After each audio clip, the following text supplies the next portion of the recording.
Vamos começar essa nossa reunião, a reunião do Grupo de Jesus, uma reunião em que nós iremos falar a respeito de um texto da palavra do Senhor, que se encontra em Mateus 14, do 24 ao 33. E eu gostaria que os irmãos e as irmãs se sentissem bastante à vontade para falar ou não falar, participar ou não participar, dando a sua opinião sobre o que você vê nesse texto, mesmo que você imagine que a sua opinião possa não ser de valia nenhuma, mas com certeza vai edificar a vida de alguém. Então, eu gostaria de começar orando ao Senhor para que Ele possa nos dar a graça do conhecimento nessa noite. Senhor, agradecemos a Ti na noite desse dia, te louvamos, porque temos o privilégio de nos reunir aqui junto com a Tua igreja. Te louvamos pelas pessoas que têm vindo através de convite de amigos, de amigas, que o Teu Espírito Santo possa ser o nosso gestor nessa noite, como sempre tem sido, e que todo entendimento possa estar, Senhor, junto de nós nessa noite. Toda dúvida nós iremos tirar, que Tu possas orientar o nosso professor a ser usado como sempre é usado para nos tirar as dúvidas. Usa o Senhor de maneira sobrenatural. Eu te agradeço que Tu possas, nesse momento, entrar em nossas casas, porque em nossas casas o Senhor não visita as nossas casas. Em nossas casas, Tu mora nas nossas casas. Por isso, Senhor, sinta-se à vontade. Em nome de Jesus, amém e amém. Por favor, professor Hilton. Amém. Boa noite, meus irmãos. A graça e a paz do Senhor Jesus. Vocês estão ouvindo bem? Amém. Então tá bom. É com muita alegria que a gente inicia esse grupo de Jesus. O que são esses grupos de Jesus, né? Esses grupos eles começaram por uma iniciativa de um teólogo espanhol chamado José Antônio Pagola. Ele é um dos principais teólogos hoje, reconhecido mundialmente, e na sua experiência de vida de igreja, ele percebeu que a formulação de grupos de Jesus iria ajudar a igreja na formulação e no empreendimento do reino de Deus, o que ele chama de projeto do Pai, que é o projeto de humanização, humanizar as pessoas por meio do evangelho. Então ele começou com essa iniciativa e esses grupos de Jesus eles estão espalhados pelo mundo todo. Eu olhei lá na internet, tem um site específico dos grupos de Jesus. Eu sei que tem pessoas no Brasil que fazem, mas eu não vi ainda nenhum grupo de Jesus ser concluído no Rio de Janeiro, ou no Brasil. O que tem aqui no Rio de Janeiro, nós temos ali em Xerém que já está no 37º encontro, são 40 ao todo. Então, esse em Xerém está perto de finalizar já. Pelo que eu vi, parece que vai ser o primeiro a ser concluído no Brasil. E a gente aqui hoje está iniciando essa caminhada nossa em 40 encontros. O nome é Grupos de Jesus, porque esses encontros eles têm como base o Evangelho de Jesus e toda essa formulação nossa, como nós falamos do projeto do Pai, é fazer com que Jesus ele seja conhecido e que a gente possa também conhecer a estrutura do Evangelho, como que o Evangelho foi escrito para atender qual necessidade e qual que era a visão que as comunidades primitivas elas tinham da pessoa de Jesus. Então, a nossa dinâmica aqui é a seguinte, toda sexta-feira pela manhã, eu encaminho o material para nossos encontros de quinta-feira. A gente já fez isso nessa semana que se passou, e nós vamos fazer agora, permitindo o Senhor, ao longo desses 40 encontros. Então, para esse grupo de Jesus ele ter esse sucesso, o que é necessário? É que cada participante ele leia o material e ele venha aqui expor o seu entendimento. Não tem um entendimento certo, não tem um caminho só a ser seguido, mas esse é o caminho da percepção que cada um tem do material que leu, como esse material falou ao seu coração, o que você pode trazer de experiência aqui para os grupos, né, para as pessoas. Então, nosso grupo aqui, ele é um grupo virtual, que vai ser toda quinta-feira, a partir das 21 horas. Então, a gente tem uma jornada aí de 40 semanas para fazer essa caminhada. Os materiais, eles estão divididos, eles já estão todos concluídos, né? Eles são divididos em 7 etapas, né, ao longo desses 40 encontros. Então, hoje a gente está começando, então a etapa 1, a lição 1, que, como o irmão Isaías falou, é o texto de Mateus, capítulo 14, é aquela passagem bem conhecida dos discípulos que estão ali com Jesus, e eles vão atravessar aquela tempestade, e ali eles têm uma experiência viva com o Senhor Jesus. Então, eu vou fazer aqui uma breve introdução, aí eu passo para o irmão Isaías para ele colher junto de vocês a opinião de vocês, como que vocês perceberam esse texto, e a dinâmica vai ser essa. Não vai ser como a gente estava acontecendo, né? Que era um estudo direcionado, aonde eu vim aqui, falava a parte introdutória, aí depois os irmãos faziam as perguntas e a gente concluía. Agora não, o grupo de Jesus, para ele ter esse sucesso, ele precisa da participação de vocês, seja através de uma linha que chamou sua atenção no texto, uma frase que você queira comentar, uma percepção do texto. É assim que a gente consegue avançar nesses grupos de Jesus. Qual que é a tônica que a gente vê nessa primeira lição, né? Trazendo para os nossos dias o texto. Aquela comunidade de Mateus, para quem está sendo escrita aquela parte do Evangelho, ela se encontrava num momento muito difícil, num momento de dúvidas, num momento de incerteza. E aí a necessidade da comunidade era reconhecer na pessoa de Jesus aquele Senhor, aquele amigo, aquele companheiro que estava com eles em todos os momentos. O Evangelho de Mateus, ele tem essa identidade, né? Jesus, ele é o Deus conosco no início do Evangelho, lá em Mateus 1:21. Ele é o Deus conosco, onde 2 ou 3 estiverem reunidos no nome dele, lá em Mateus 18. E ele é o Deus conosco no final do Evangelho, lá em Mateus 28, quando ele ordena que a gente leve o Evangelho para todas as nações, e ele promete que estaria conosco todos os dias até a consumação dos séculos. Então, o Evangelho de Mateus, ele mostra isso, é um Jesus que é o Deus conosco. Ele sempre está com a comunidade, não importa o momento que a comunidade esteja passando. E na comunidade ali havia dúvidas, né, com relação a essa atuação de Jesus. Então, esse relato da travessia do mar, da tempestade que eles enfrentaram, é um relato muito importante nesse evangelho, porque a comunidade, ela começa a perceber que Jesus, ele não é um fantasma, né? A percepção ali que eles tiveram é de um Jesus que poderia ser um fantasma que surge no meio da tempestade. Mas não. Quando Jesus fala, sou eu, não temas, o que ele está passando para a comunidade? Que ao conhecer Jesus, ao saber quem Jesus é, todos os nossos medos, eles são dissipados.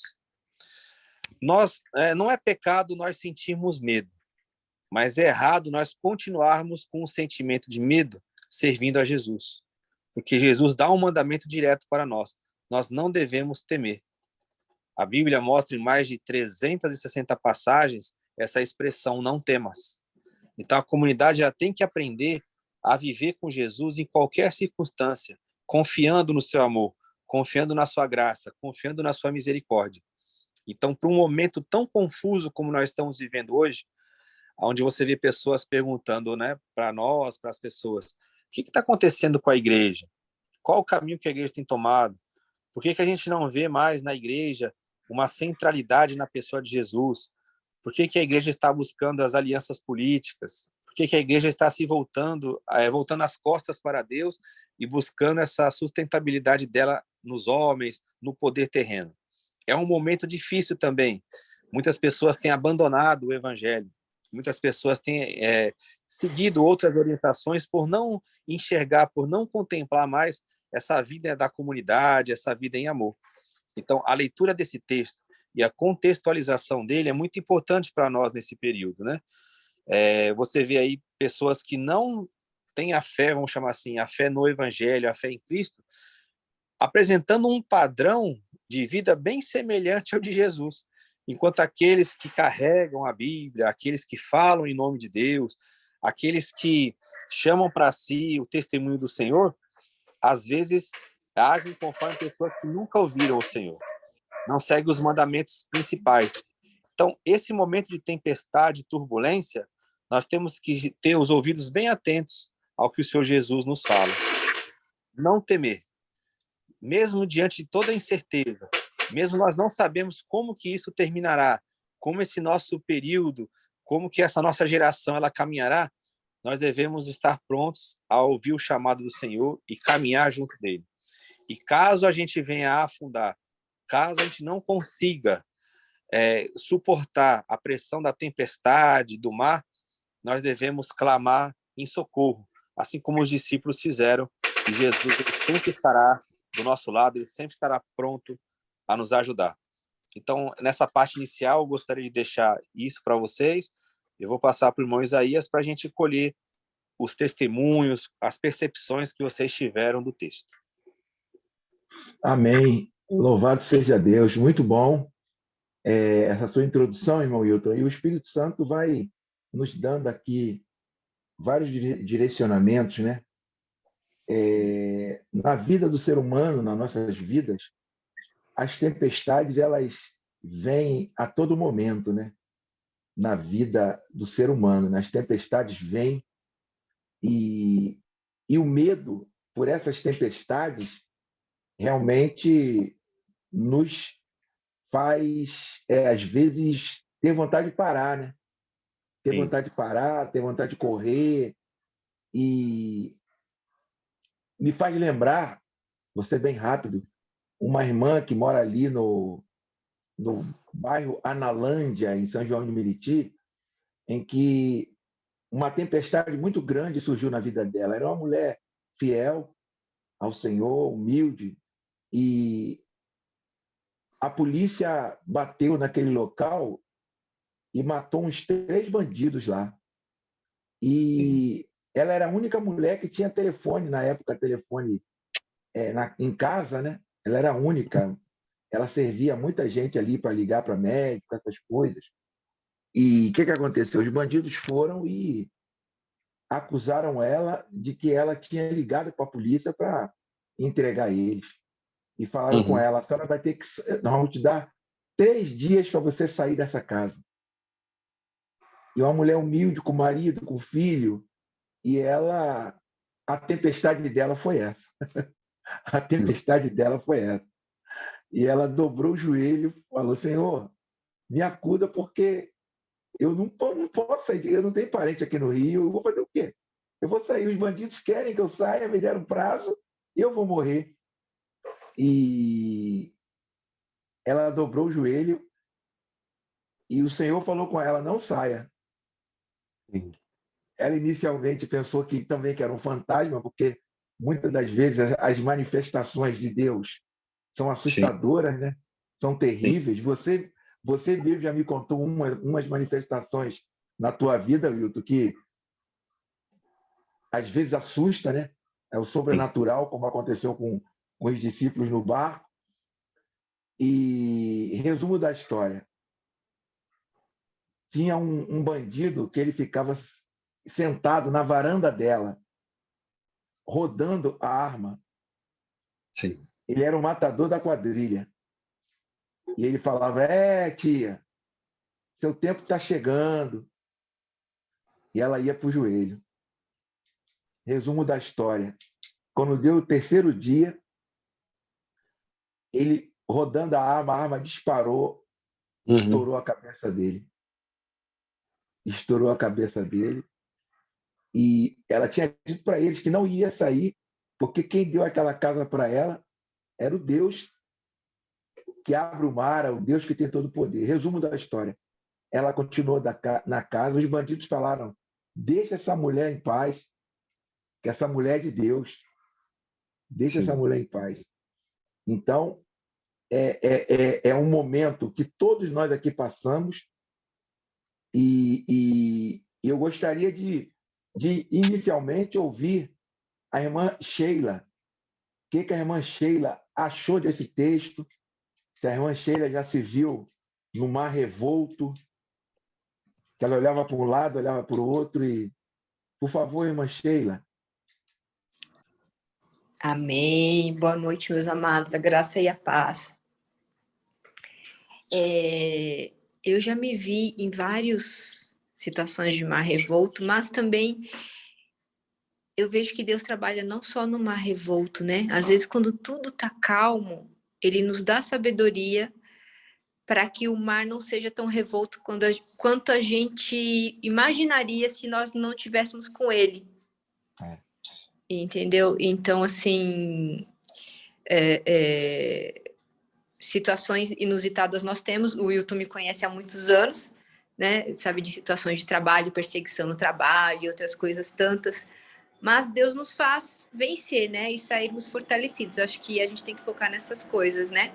Mas uma coisa que o Wilton falou, não voltada à minha história, mas que eu achei interessante nesse texto, é da igreja não se vincular ou não se envolver com determinados assuntos, determinados temas, como sendo um deles a política, né?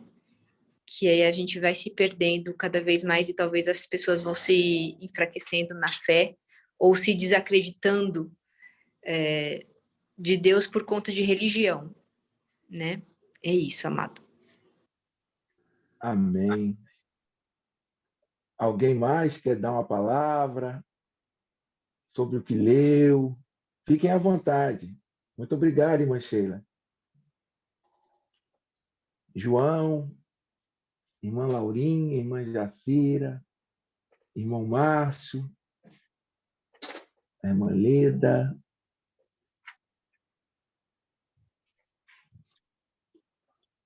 Podem ficar à vontade. Irmão Carlos, alguma coisa sobre esse texto? Irmão Carlos, tem que abrir o microfone. Você está falando? Então você tem que abrir o microfone, João Carlos. João Carlos vai falar? Fala, João Carlos. Está dando para ouvir? Estamos. No versículo 1, é lógico que você pegou o texto do mar, mas eu li aqui no capítulo 14, versículo 1, um testemunho de Herodes. O Herodes falando que Jesus era o João Batista e que ressuscitou. Qual o conhecimento que João Batista havia se ressuscitado? Qual o conhecimento que o Herodes tinha, né, dessa questão de ressuscitar? Porque o texto diz que foi ele quem falou para os discípulos. Né? E aí, voltando lá na questão do mar, teria sido uma teofania dos discípulos, porque eles estavam com medo, ansiosos, né? Embora conhecendo o mar, eles eram pescadores profissionais, mas conhecendo o mar, e eles, então, será que foi um pânico na cabeça deles com relação de ver Jesus? É lógico que depois o texto diz que era Jesus mesmo, mas naquele momento, e eles dizem que era um fantasma, que tipo de conhecimento ou de teoria que eles tinham de fantasma? O que era fantasma para eles? Não sei se eu compliquei. Não sei se eu compliquei.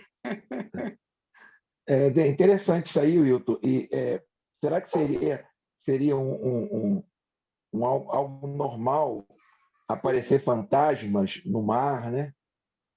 Até porque o período é 3 horas da manhã, né? Isso. 3 horas da manhã, agora você imagina. Isso.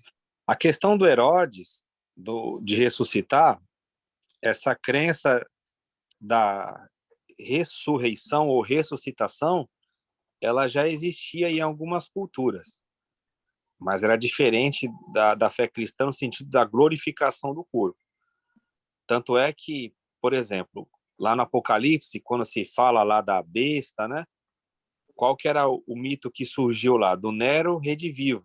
Ou seja, o Nero tinha sido ferido de uma chaga mortal, mas eles acreditavam que o Nero iria voltar a viver. Havia essa crença lá no Império.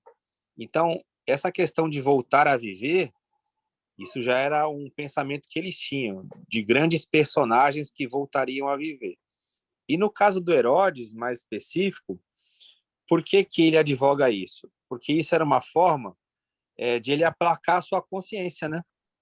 Porque ele mandou matar João a pedido lá da filha de Herodíades. E é o que acontece? Ele se entristece por causa disso. Então, quando ele ouve acerca de Jesus, o que ele imagina? Olha, eu mandei matar João, ele reviveu, e como ele reviveu, e aí é a crença que eles tinham, quando a pessoa revivia, ela vinha e fazia a sua vida com mais poder, com mais plenitude. Então, para ele, era algo muito bom se Jesus fosse, de fato, o João Batista ressuscitado, porque ele teria matado, a morte não teria tocado, de fato, ele teria revivido e agora ele opera com mais poder. Então, era uma forma de ele aplacar a consciência dele que estava ali sentida, né? Por ter mandado matar João, sendo que ele era um homem que ele tinha João em estima. O Evangelho fala sobre isso. Mas como ele tinha dado a palavra, ele manda executar João, então era uma forma de ele tentar se tirar essa perturbação. Talvez tenha ficado na mente dele isso aí durante algum tempo. Então ele usou disso. Falou, é o João que eu mandei matar, ele agora voltou e está operando esses sinais aí, né? Ou seja, ele agora está melhor do que antes. Era uma forma que eles enxergavam.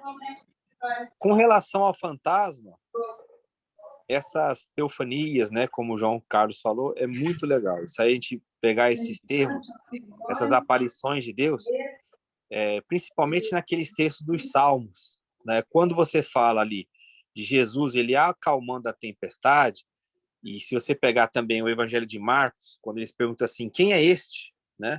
Porque ele sabe que quem faz o mar se acalmar, a tempestade parar, é Deus. Então, quando eles veem Jesus operando isso, eles falam assim, não é possível que esse homem anda com a gente. Isso aí, quem faz é Deus. Como é que ele está realizando isso? E o fantasma, na cultura deles, né, não era o Gasparzinho, o fantasma camarada, né? Era todo tipo de manifestação de seres que eles acreditavam que habitavam nessas regiões dos mares, porque os mares, para eles, eram o local por onde os inimigos vinham, né? Por isso que lá no Apocalipse fala, e lá na Nova Jerusalém, na eternidade, não haverá mais mar, porque o mar é da onde vinham os inimigos. Então, quando eles olham alguém ali andando sobre as águas, e eles não conhecem que é Jesus, eles falam que é um fantasma, por que vem esse assombro? Porque ninguém até aquele momento tinha feito isso. Então, talvez fosse uma forma de eles falarem um espírito que está andando sobre as águas, era uma coisa que eles não conseguiam contemplar humanamente falando. Então, esse assombro toma conta deles. Então, nessa visão dos evangelhos, é interessante a gente verificar as percepções que as comunidades e as pessoas lá, elas tinham acerca de Jesus. O próprio Cristo, ele se interessa por isso, né? Ele reúne os discípulos e ele pergunta assim, quem os homens dizem que eu sou? Aí volta esse tema. João Batista, Elias, Jeremias ou um dos profetas. Veja, como é que Jesus podia ser João Batista? Como é que ele podia ser Jeremias, Elias ou um dos profetas? Porque havia essa crença que esses homens voltariam a viver. Então, Jesus talvez fosse a volta de algum deles. Então, nos evangelhos, você vai ver sempre interpretações acerca da pessoa de Jesus, mas que nenhuma delas é correta. Qual que é a correta? É aquela que o Pai revela. Tu és o Cristo, o Filho do Deus vivo. É para isso que o evangelho serve, né? Uma das serventias do evangelho, mostrar quem Jesus é. Então, quando são colhidas das comunidades essas falas, é porque eles tinham uma ideia errônea acerca de Jesus e o evangelho vai corrigir isso. Ô Hilton, só para terminar, inclusive eu mandei um texto para Isaías sobre a serpente do mal, Leviatã, que está em Jó. Está em Jó. Quer dizer, de repente eles tinham esses conhecimentos também, né? Sim, sem dúvida, sem dúvida. Ô, Hilton, o Pedro sempre foi o discípulo que tinha o procedimento sempre de iniciar, né? De contrapor, de questionar, né? E a Sempre. atitude, eu fico imaginando a atitude de Pedro, a coragem dele, a fé dele em descer do barco, cara. Sim. É impressionante. Aqui a Bíblia não diz o tempo que ele ficou É, na água, não diz o tempo, sem dúvida. mas eu acho que a A pior gente coisa que geralmente tem é você critica ele descer. porque ele afundou, né? A gente Mas critica porque ele afundou. Mas ninguém vê porque ele vai, né? exatamente, eu acho que o pior daqui e o melhor ato de fé dele aqui, a atitude de fé dele foi o quê? Foi ele sair de um plano seguro, que era o fundo, que era Isso. o barco, e ir para um plano volúvel, um plano incerto, que é a água. Na realidade, incerto ou não, é totalmente incerto que era a água, né? Então, Sim. a atitude dele de fé foi uma atitude louca, né? E nós não sabemos o tanto que ele ficou, É, Pois né? aí, foi fé ou foi dúvida? Se tu és mesmo Cristo, isso aí é uma palavra de dúvida, não é de fé. É, exatamente, é Entendeu? exatamente. tem um teólogo italiano chamado Alberto Maggi. Ele está vivo ainda, né? Já é um senhor de idade, mas tem uns ensinos muito, muito preciosos. Alguns consideram ele como um dos maiores biblistas hoje vivos, né? O Alberto Maggi. E ele fala o seguinte, que o nome Pedro não é porque Pedro era forte, é porque Pedro era teimoso. Pedro era uma cabeça dura. E, e Pedro é ressaltado no texto seguinte, que ele faz uma das orações mais rápidas e eficazes, né? Ele pede socorro e Jesus atende ele. Oração breve, desesperada, onde Jesus atende ele. Isso é bem interessante. Ele grita: salva-me, Senhor, salva-me, Senhor. Mas, Pastor, Hilton, pode falar, irmã. uma curiosidade. Por que será que só o Mateus que faz a referência a Pedro? Porque em Marcos 6, 45 a 52 não faz, e nem em João 6, do 15 a 21, e o tema é o mesmo. Por que só em Mateus que fala? Só Mateus. Foi. Uhum. Sim. É aquela questão que a gente sempre aborda com os irmãos da harmonia dos evangelhos, né?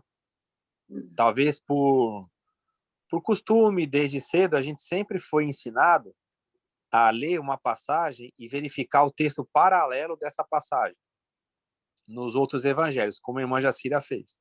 Então, quando você começa a comparar os textos de um evangelho com o outro, você vê diferenças até gritantes. Tem textos que são semelhantes e outros que são totalmente diferentes. E a dúvida sempre surge: por que que num texto fala assim e no outro fala assado? Porque é o seguinte, é porque a gente não deve nunca ler um evangelho em paralelo com o outro.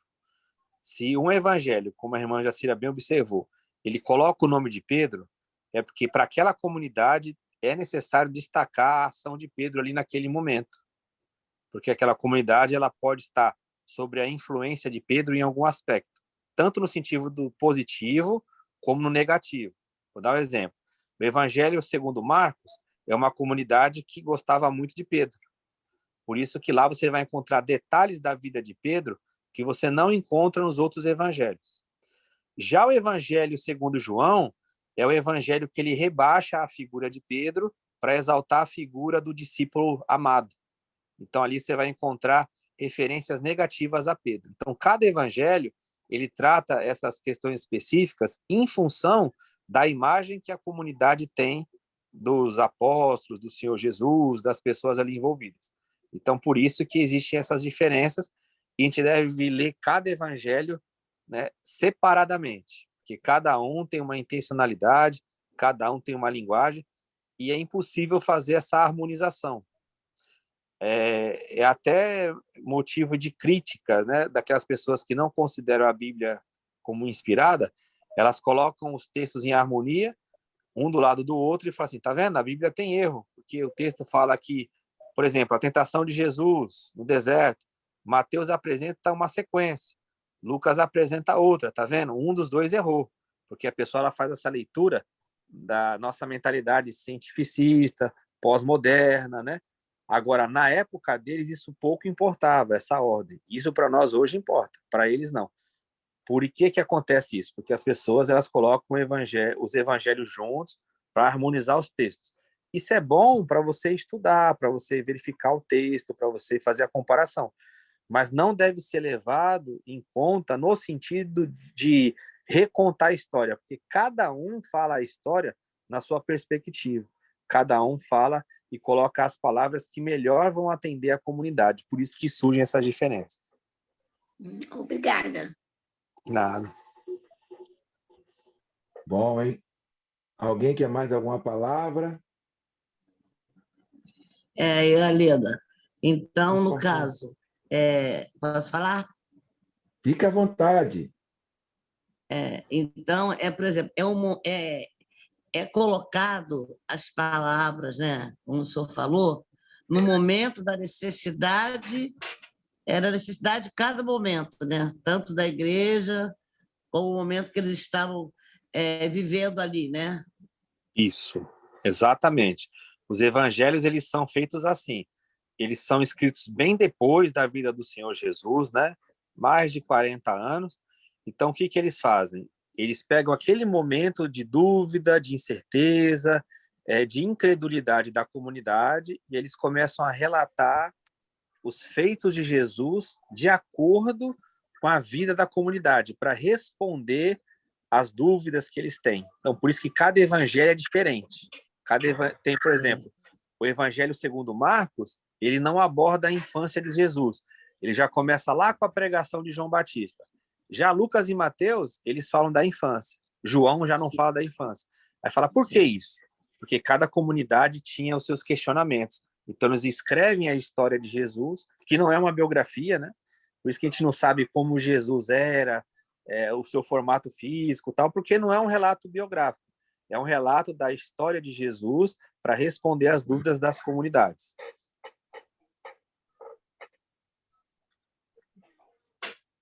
Amém. Obrigado. Amém. Nada. Podem participar, gente. Podem participar. Pode participar. Muito bom. Muito bom. E Mateus escreveu esse evangelho para os judeus, né, Wilton?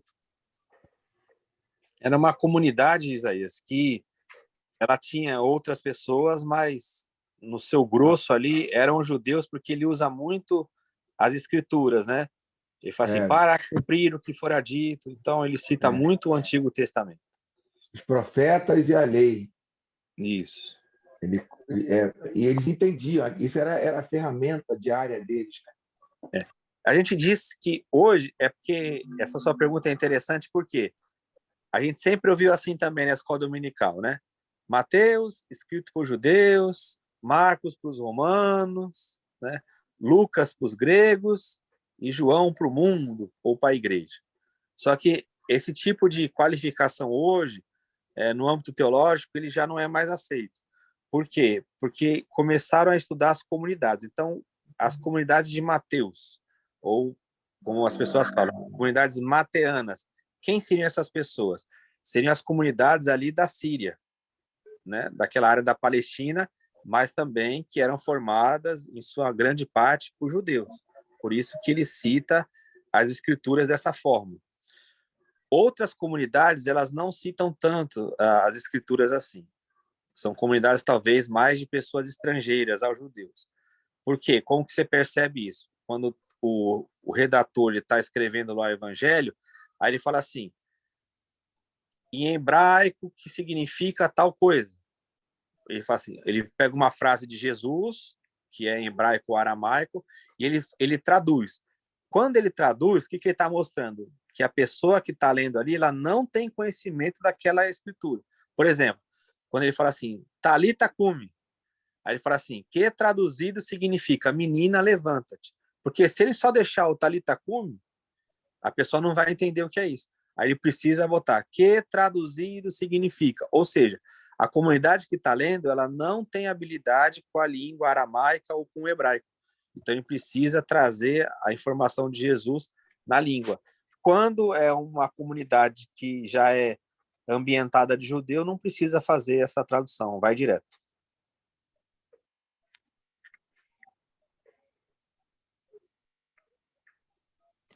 Isaías, posso fazer mais uma colocação? Posso fazer mais uma colocação, acho que Isaías? o microfone de Isaías acho que tá no mudo. Pode fazer mais 5. As contribuições, ela enriquece o intuito do grupo de Jesus. É o seguinte, no versículo 32, é assim, e quando subiram para o barco, acalmou o vento. Então, aproximaram-se os que estavam no barco e o adoraram-no, dizendo, és verdadeiramente o Filho de Deus. Eles já tinham essa prática de adorar Jesus e de vê-lo como Filho de Deus? Isso aí foi uma interpolação no texto? Boa pergunta. Nesse texto, esse é o primeiro texto que existe isso. Por quê?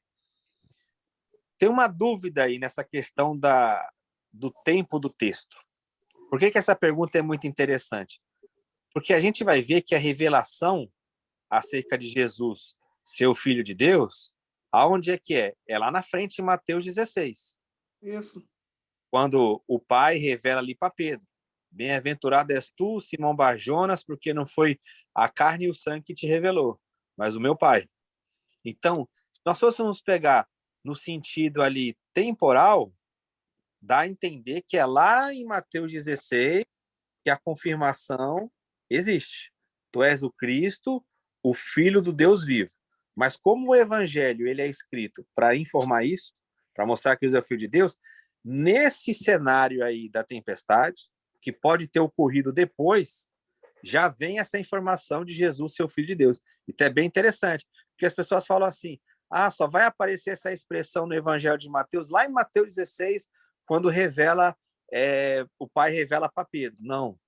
Não é. É nessa passagem aí que o João citou. É em Mateus 14, é antes. Então tem essa dúvida. Pode ter sido uma inclusão já para verificar que naquela história quem acalma a tempestade é Deus e Jesus como homem de fato é o Filho de Deus, ou pode ter sido algo depois, e aí quando eles vão relatar no Evangelho, eles não se preocupam com essa questão temporal. Eu vou dar outro exemplo disso. Por isso que eu falo que é perigoso comparar um evangelho com o outro, né? Se você pegar o evangelho de João, ele já começa com essas informações, né? Lá não precisou ter revelação do Espírito. Lá fala assim, nós encontramos o Messias. Nós encontramos já o Cristo. Antes de Pedro ter alguma revelação, já em João 1, já está escrito lá claramente que Jesus é o Messias. Se você ler o João capítulo 1, lá já tem informação suficiente para verificar essa questão do senhorio e da divindade de Jesus, né? O próprio versículo 1 e o final do capítulo 1. Então você fala, não foi lá na frente que foi revelado que ele era o Messias, o Filho de Deus? No Evangelho de Mateus, sim. Quando João vai escrever, quando a comunidade joanina vai elaborar o texto, eles já colocam essas informações no início para você não ter dúvida na leitura do Evangelho. Você já vai ler o Evangelho nessa perspectiva.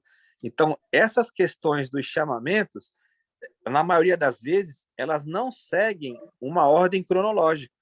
Por isso que essa pergunta do João é muito interessante, porque já lá no mar, quando eles veem ele acalmando a tempestade, uma revolta, eles falam assim, esse aí é o Filho de Deus, né? Aí vão para uma outra interpretação.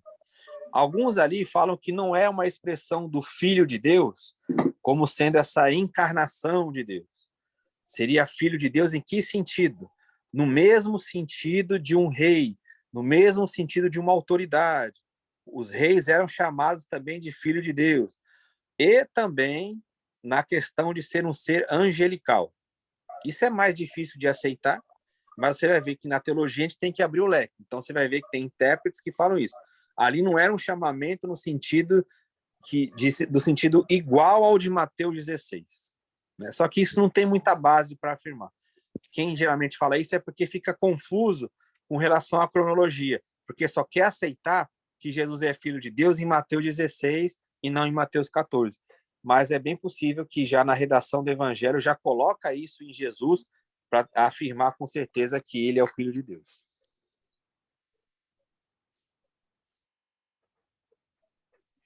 Bom, hein?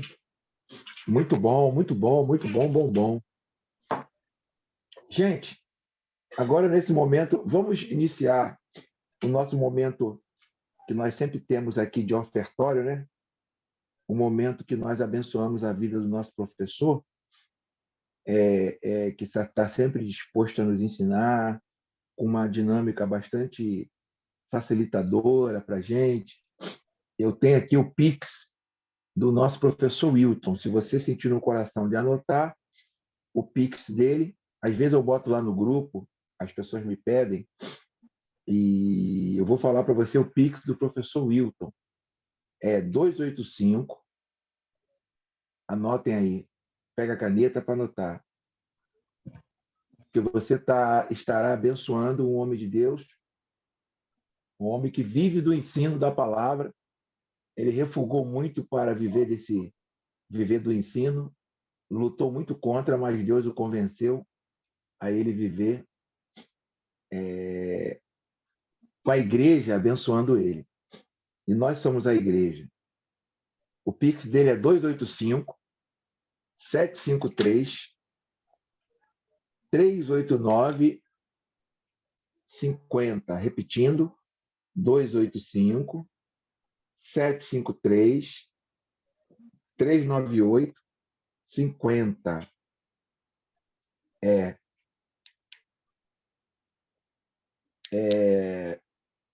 Wilton, José Wilton Chine, né?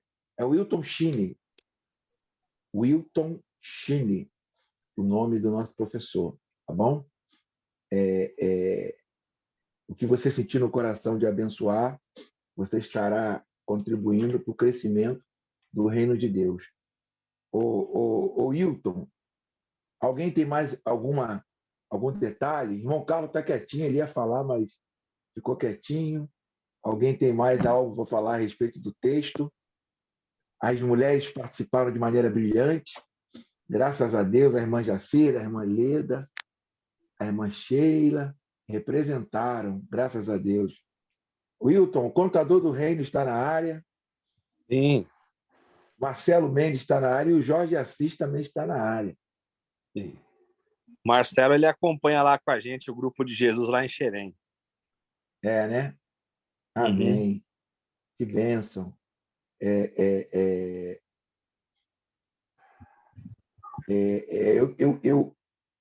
Eu tinha algo a falar, mas eu queria ver se tem alguém mais para falar, alguma coisa. Paz, meu pastor, tudo bem com vocês aí? Falar, por favor. É que quando eu entrei, eu não consegui pegar onde foi a leitura e nem acompanhar o texto. Então, eu estou só ouvindo. 14, Mateus 14, do 22, não, do 23 ao 33. É Mateus 14, do 24 ao 33. Jesus anda sobre o mar, epígrafe do texto. Entendeu? Mateus 14, do 24? Então,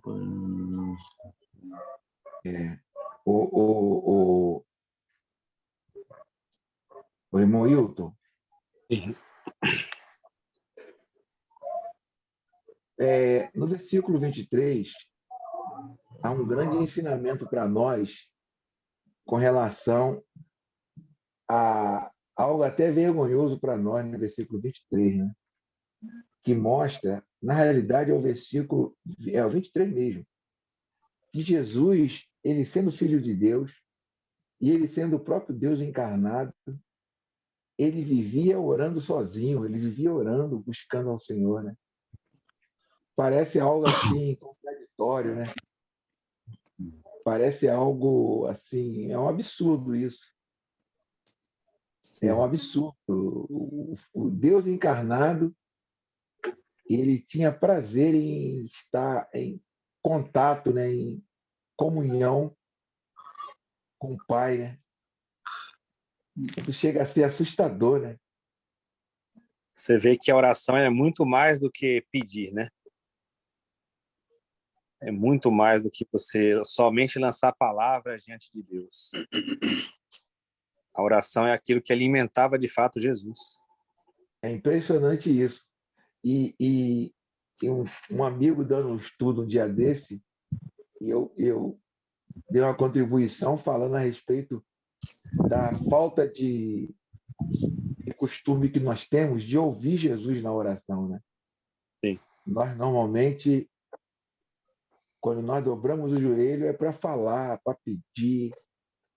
E tem aquela pessoa que ora e ele ainda parece que ele bota Jesus na parede assim e fala assim: ó, tu disse que Sim.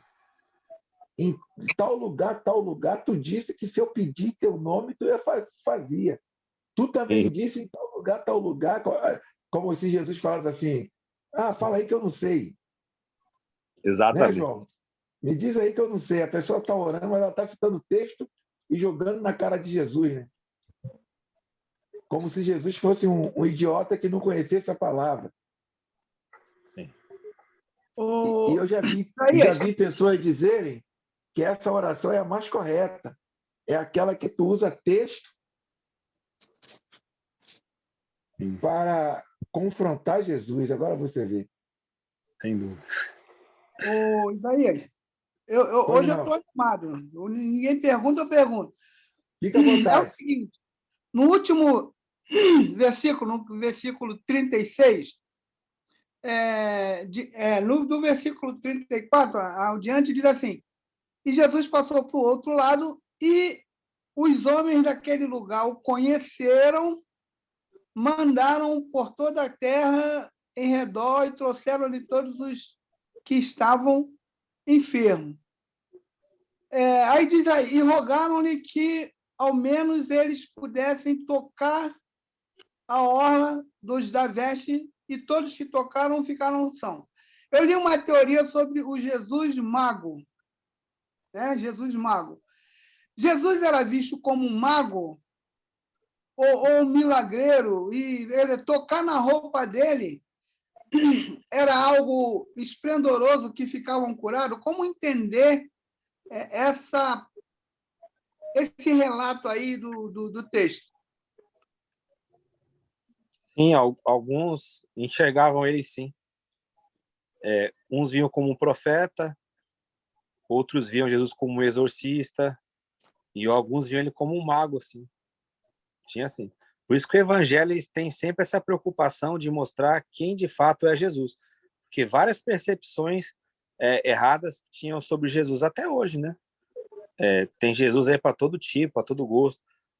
Paulo também vai dizer isso, ele fala, olha, se você receber um outro Jesus, né? Então tinham percepções errôneas. A questão do passar para o outro lado, eu vou agora lançar uma pergunta aí para o João. Por que você acha que o texto fala isso? Que tiveram que passar para o outro lado e lá eles conheceram Jesus. Por que isso? Mas o texto diz que eles conheceram Jesus. Significa que eles já tinham informação de Jesus. Sim. E lá havia uma necessidade, né? Jesus sabia daquela necessidade. Mas por que tem que ser do outro lado? Por que tinha que ser do outro lado? Porque eles já tinham, eles estavam praticamente no meio do mar, né? No meio do mar. Então era mais fácil ir para o outro lado do que retornar. A obra mas deveria ser feita do outro lado. olha o que está dizendo. Do outro lado, eles vão conhecer Jesus e algumas coisas vão acontecer, concorda? Sim, Mas quem está com Jesus ainda tem incredulidade no meio. O texto está dizendo que inclusive o aquelas Pedro. tempestades, tudo, é em função da incredulidade daqueles que estão com Jesus. Quando passa para o outro lado, o que é? É o barco que representa a comunidade dos discípulos. Tem que passar para o outro lado para eles conhecerem quem Jesus é de fato. Boa. O texto A aqui fé, de... Oi, Isaías. a fé ela nunca é igual, né? Entre marido e mulher, entre os filhos, né?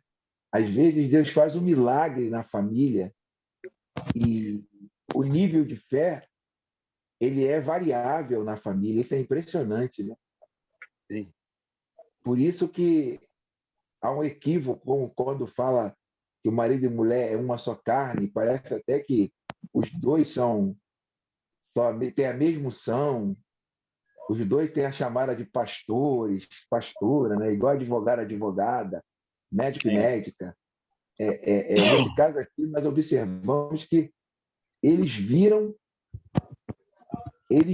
a Bíblia diz aqui que todos viram um milagre no meio do mar, todos viram Pedro andar.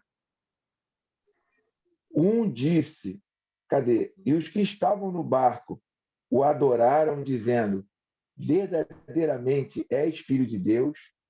Mas dizer que é filho de Deus não é acreditar, não é ter uma fé a tal nível que você possa realmente.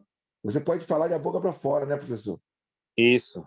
Porque para a comunidade de Mateus, você sempre vai observar que para você caminhar com Jesus, você vai precisar sempre estar 2 a 2, sempre de 2 em 2. Para a comunidade, o aprendizado nunca é único. E só tem um lugar onde você vê uma pessoa caminhar sozinha para Jesus, que é o próprio Levi, que é o Mateus. Aí o que o Evangelho está mostrando? Que o Mateus está sozinho? Não. Quem que está fazendo a caminhada junto com o Mateus? É quem está lendo o Evangelho. Quem está lendo o Evangelho está caminhando ali com Mateus para seguir a Jesus. Porque sempre no Evangelho de Mateus, a caminhada nunca é sozinha. Porque o que o texto está mostrando? Para você conhecer Jesus, você vai conhecer aonde? Na comunidade, onde 2 ou 3 estiverem reunidos. Não é vendo milagre, não é você só ouvindo o discurso e não colocando em prática, mas é a vida da comunidade, onde você vai saber quem Jesus é e você vai andar com seus irmãos, seguindo Jesus para onde quer que ele vá, até chegar na cruz. Poxa, cara, que coisa linda. Deu vontade de falar o mistério aqui agora. Ô, glória. O irmão Ezequiel está conosco também. Por favor, pode participar. Pastor Isaías, a paz do Senhor para todos aí mais uma vez. Quando Jesus pede por discípulos entrar no barco e ir para o outro lado, eles já sabiam dessa credibilidade deles, que eles não criam ainda totalmente naquilo que Jesus estava fazendo, porque como o pastor falou aí, disse que eles atravessam porque ainda precisavam ainda aprender, né, algo. Então, essa credibilidade deles ainda existia, e mesmo assim Jesus manda eles ir para o outro lado para ver até onde ia a fé deles, a credibilidade deles em Jesus. Isso. É isso mesmo. Porque isso aí está acontecendo, a comunidade também está acontecendo a mesma coisa com eles lá. Por isso que o texto é escrito, né? Porque eles também estão olhando para Jesus e não estão encontrando essa fé. Eles estão perdidos, né? Então aí o relato é mostrado, assim como os discípulos lá tiveram que atravessar para o outro lado para contemplar Jesus, assim a comunidade também, ela tem que abandonar as ideias erradas que elas têm sobre Jesus e aprender quem ele é. Isso mesmo. Sim, aí quando Jesus chega do outro lado, quando Jesus chega do outro lado, essa comunidade que está do outro lado já ouvia falar de Jesus. Eles só não criam no que Jesus podia fazer. É isso? Só não Eles tinha não visto. acreditavam no manifesto de Jesus aí, naquilo que Jesus podia propor na vida deles. Eles ainda precisavam ver o que Jesus poderia fazer. Sim, sim. Só que quem tem mais incredulidade é os que estão no barco. Os que estão no barco. Isso. Mas aqueles que Os estão do outro outros lado conheceram. tinha, mas nem tanto Isso. igual os que estavam dentro do barco. Isso, e eles não andaram, exatamente. E eles não Porque estavam tem- andando com Jesus. É isso Porque tem aí. duas passagens do barco, né? Tem aquela É. que Jesus está dentro do barco dormindo, e Jesus fala, Isso. homens de pouca fé, porque vocês não podiam ter repreendido. E Isso. nesse ato, eles também poderiam ter repreendido e não repreenderam, ficaram esperando Jesus chegar até eles. Exatamente. Exatamente. Tá. É Muito isso que o bom, texto está muito bom. mostrando. Porque eu estou ouvindo aqui, eu estou prestando atenção aqui aí para me poder fazer Mas o algumas Espírito perguntas que eu Santo, também o Espírito tenho. Santo faz isso, Carlos. O Espírito Santo faz isso. E irmão Hilton, e essa falta de fé desses discípulos, a falta da certeza no poder de Jesus é o que tem acontecido muito hoje. Sem dúvida. A incerteza do futuro, Sim. não é? As guerras. Exato. É o que eu ia falar aqui com vocês do ponto 3 do material, que é quando, depois da explicação do texto, ele faz aqui. É sempre assim, para encerrar o encontro. É o ponto 3 e o ponto 4, onde ele coloca em algumas palavras para a gente meditar. O ponto 3, eu vou ler aqui, é chamado assim, conversão pessoal.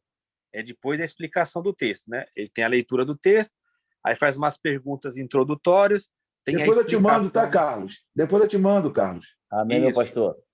Tudo bem. Aí vem a conversão pessoal. Olha só qual é o nome do título. Conversão pessoal. Por quê? Aí é individual. Cada um vai ter uma percepção. Então ele faz assim as perguntas, que é assim. Como esta época de crise religiosa e futuro incerto para a igreja está me afetando? Minha fé está em crise? Está enfraquecendo ou está crescendo? Como me sinto por dentro? Aí vem o segundo ponto. Onde e como posso sentir Jesus como uma mão estendida que me agarra, tira meus medos e não me deixa afundar?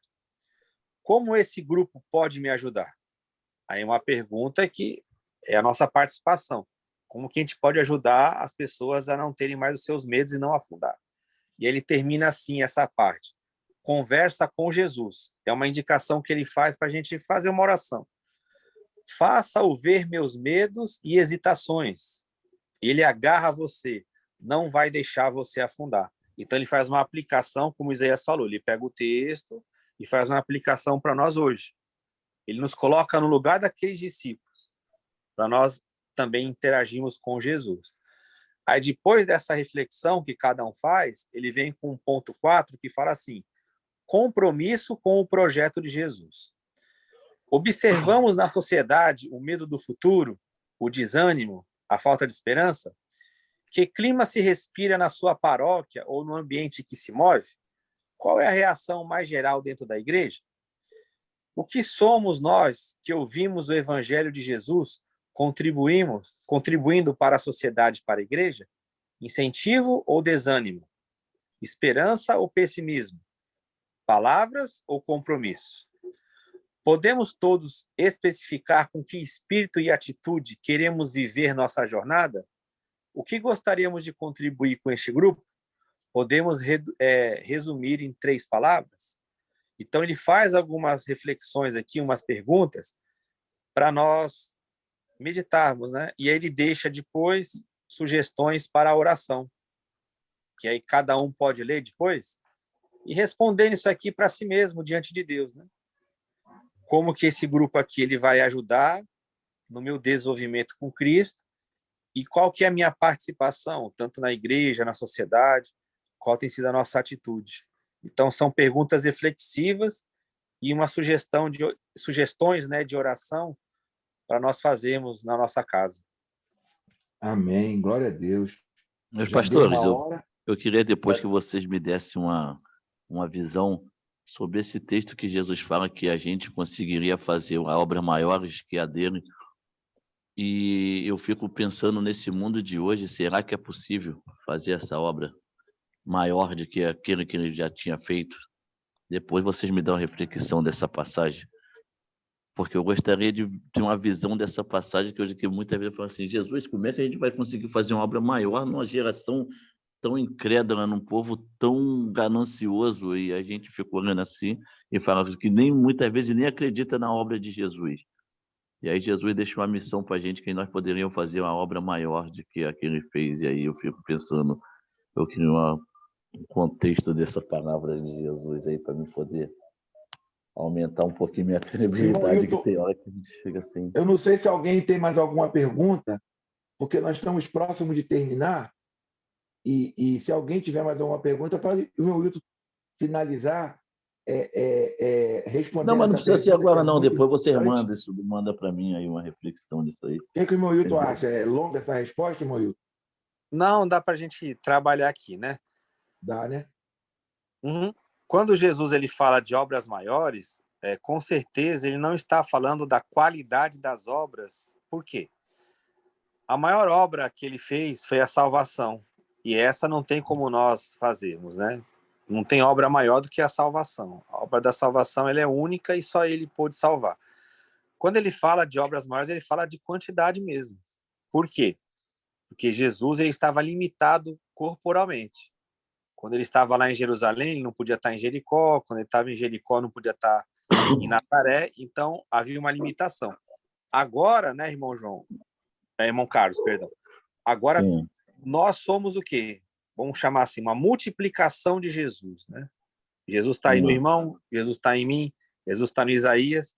Então, as obras maiores, elas são quantitativas. Hoje nós podemos expandir essas obras de Jesus no mundo todo, para todas as pessoas do mundo.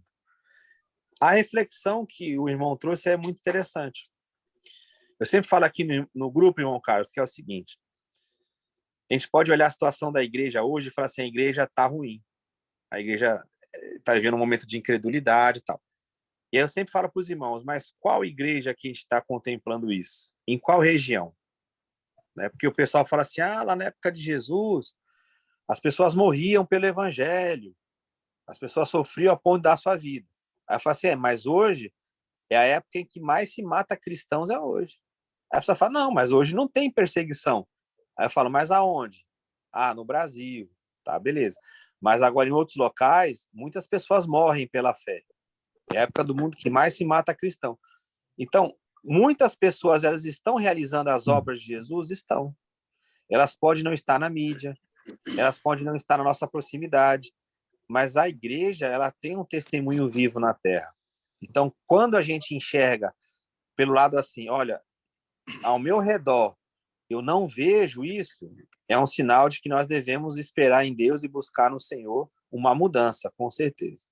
Que está ocorrendo a obra de Deus, que Deus está usando pessoas, que elas estão fazendo as obras que Jesus falou que elas iriam fazer, isso está ocorrendo. A gente vê relatos aí, né? Alguns relatos chegam até nós. Em países que perseguem a igreja, a gente vê manifestações tremendas, milagres, maravilhas, conversões, igrejas que são muito diferentes da nossa realidade, cristãos genuínos mesmo, que eles não estão preocupados em prosperar nesse mundo, que eles querem só levar o evangelho. Existe isso. Aí agora vem para a nossa realidade. Mas aonde eu vivo, como ele coloca aqui, né, no texto, na igreja onde eu congrego, na minha família, na minha realidade, eu tenho visto isso? Aí a gente fala assim, não. Então, é uma crise que nós estamos vivendo no local que a gente vive. Então, a gente tem que buscar essa mudança, com certeza. Sim, e nós esporte mental e espiritual, né? Nós onde eu estava trazendo. Nós observamos, através de vídeos, a Igreja do Senhor, essa igreja corporativa, Carlos, que faria obra maiores do que ele fez, a igreja dele, né? A igreja corporativa, que ela está em todo mundo, que ela não fecha. Quando aqui nós estamos dormindo, tem gente acordado lá na Praça Mauá, lá no Maranhão, lá em João Pessoa, lá na China, lá na Coreia do Sul, lá na Coreia do Norte, onde é o país mais difícil de pregar o evangelho. Uma menina, um tempo atrás, de 17 anos, que a família dela morava na Coreia do Norte, ela falou, eu vou para lá que eu quero pregar o evangelho para me morrer por Cristo. Uma menina. E você vê vídeos aí dos guardas ali na América Central, uma policial pregando o evangelho, não sei se vocês viram, uma policial militar fardada, com carro de som, Wilton, pregando o evangelho, falando de Jesus, ela fardada e armada, mas pregando o evangelho, aí vem a senhora, abraça ela, uma coisa de linda, entendeu? Sim, meu pastor, igual a gente estava, eu estava vendo aqui, eu estava vendo na leitura e a gente estava falando aí de um Jesus aonde ele vivia em constante oração, aonde Jesus era constante naquilo que ele sabia que ia trazer a salvação. Hoje, o mais difícil é a gente ver uma igreja constante naquilo que pode trazer a salvação, porque como a gente diz que a oração move, como Jesus cria nisso daí, tanto é que quando os discípulos estavam no mar, Jesus não estava no mar, Jesus estava orando. Diz que Jesus dispensa o povo e sobe para o monte. Quando ele vê que realmente os discípulos estavam passando por algo, ele vem, desce e chega até os discípulos. Entendeu? Hoje eu fico vendo essa igreja que a gente vê pouca salvação, pouco milagre, alguns, como diz, é relatório em alguns lugares, nem em todos. E é isso que preocupa muitas vezes a nossa gente como igreja, entendeu? O Wilton, o irmão Carlos é meu ajudante, eu ajudo ele, ele me ajuda. No futebol, lá no bairro do Bom Pastor. Que legal. Futebol lá com a rapaziada lá do tráfico, entendeu? Sim. E é uma obra que Deus colocou em nossas mãos. E dessa obra saíram já pastores, se tornaram pastores lá do futebol do campo. Glória a Deus. Então, irmão Carlos, olha as obras que nós temos feito. Exato. Retirado pessoas do tráfico para se tornar homem de Deus, pai de família. Isso é obra. E como a gente, nesse mundão de meu Deus aí, fora das quatro paredes, tem um povo santo trabalhando, fazendo a obra. Vamos terminar? O irmão Wilton quer falar mais alguma coisa? Alguém quer falar mais alguma coisa? Os irmãos gostaram?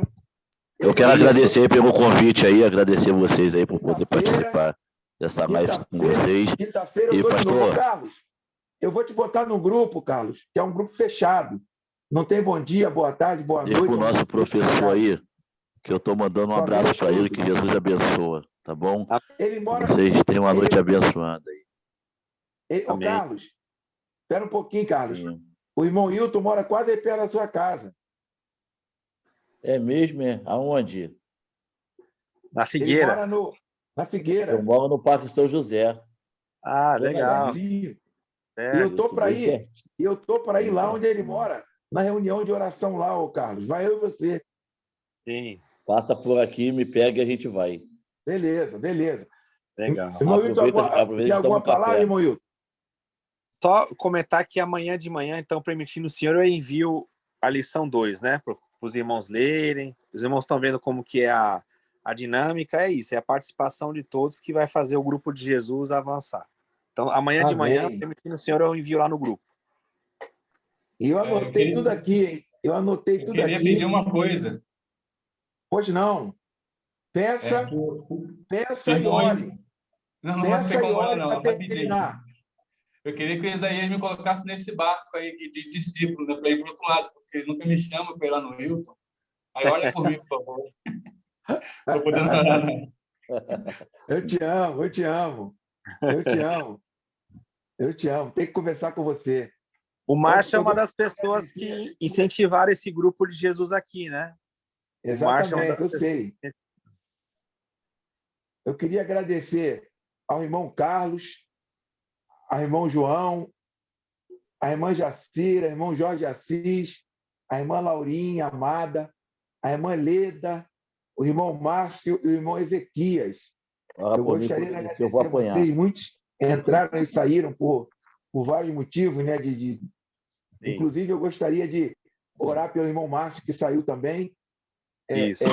Márcio do Banjo, ou Márcio Pimenta? Márcio do Banjo estava aqui, Márcio, toca banjo. Ele estava aqui, só que ele estava com o estômago doente. Então, eu gostaria de pedir ao irmão Carlos que orasse pela cura do irmão Márcio e Depois o irmão Márcio vai orar para terminar a nossa reunião.